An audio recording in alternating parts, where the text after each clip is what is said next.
So Vice News did a great report on insulin refugees from the United States. Take a look at where they're going and what's happening. In 2007, the list price of 5 pens of Humalog, a common brand of insulin, was $147. By 2013, it had doubled in price to $295. And by 2017, it had almost doubled again. Before an insured diabetic meets their deductible, they would pay $530. There's another option. You can join the estimated 1 million American medical tourists who flock to Mexico every year for cheaper prescription drugs. Lauren does this regularly. Louise has never been. And I was interested in purchasing insulin too. I was diagnosed with type 1 diabetes soon after my 28th birthday. Shall we go get some insulin? Go to Mexico. Let's go to Mexico.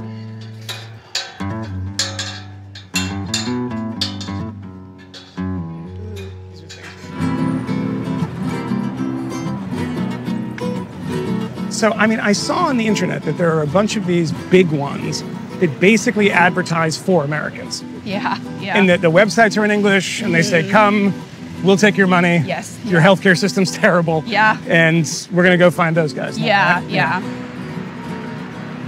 So, Lauren, we're sure all of the insulin is actually insulin. Yes. So a lot of people ask, oh, what's it like buying insulin from another country?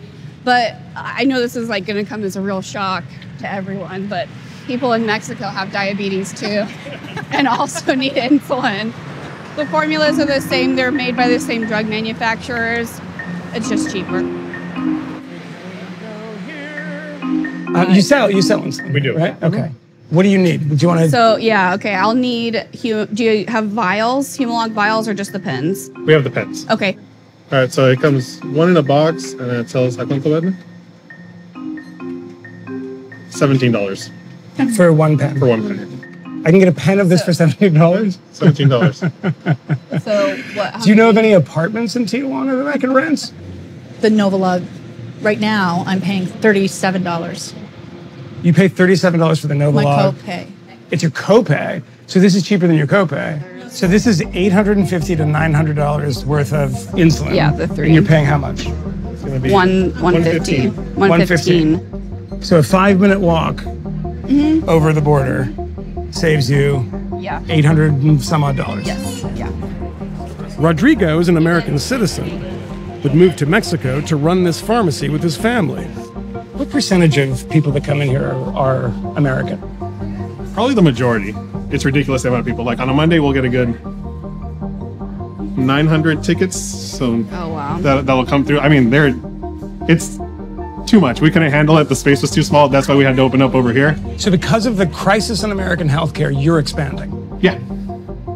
That's pretty much it. Well, it's great for you. Yeah, it is. That's why it's so huge, the medical tourism here.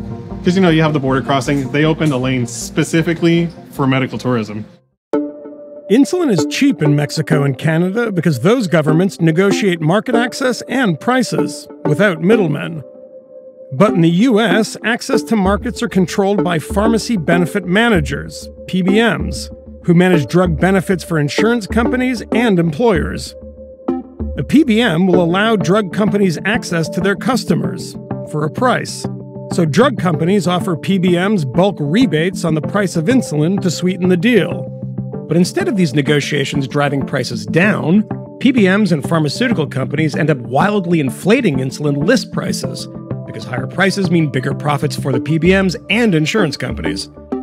Someone ends up pocketing the cash rebates, but a lack of transparency in the system means it's nearly impossible to track down where those savings end up. And it's patients, the one party who has no negotiating power, that ends up paying for this scheme. Shame on our government. Shame on our government. Shame on all of them. Shame on Bill Clinton. Shame on George W. Bush. Shame on Barack Obama. Shame on Donald Trump. Shame on the House of Representatives. Shame on the Senate. This can be fixed. This could be fixed relatively quickly and in a very easy way. But they won't do it. You want to know why they won't do it? They're bought by Big Pharma. The politicians ain't working for you. The politicians ain't working for me. They're working for the big pharma companies in the same way they're working for Wall Street, in the same way they're working for the military-industrial complex. Now, there was a time where you would say that and you'd be accused of being a conspiracy theorist and you'd be accused of, being a crazy outsider. But is that evidence compelling enough for you? That people are insulin refugees from the United States who take caravans to Canada to get cheaper insulin and also now go to Mexico for cheaper insulin? Does that sound like a functioning healthcare system for you? Is that the way it should work? Is this unavoidable? Is this like, I love the people who are so dumb that they just assume like, well, if it works this way now, it obviously is like written in the laws of nature that it has to work like this. Or it's only like this because of massive corruption. Or that. And we can fix it if we just have the political will to fix it.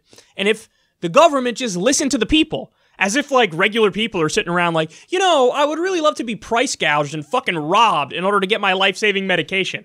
No, everybody's in favor of fixing it. The people are in favor of fixing it. The government is not in favor of fixing it because, again, they're bought. Shame on them. We need Medicare for all, and we need Medicare for all right now. I mean, again, it's just so amazing that all you hear is like, oh, you got people trying to come to the United States of America, land of opportunity and stuff.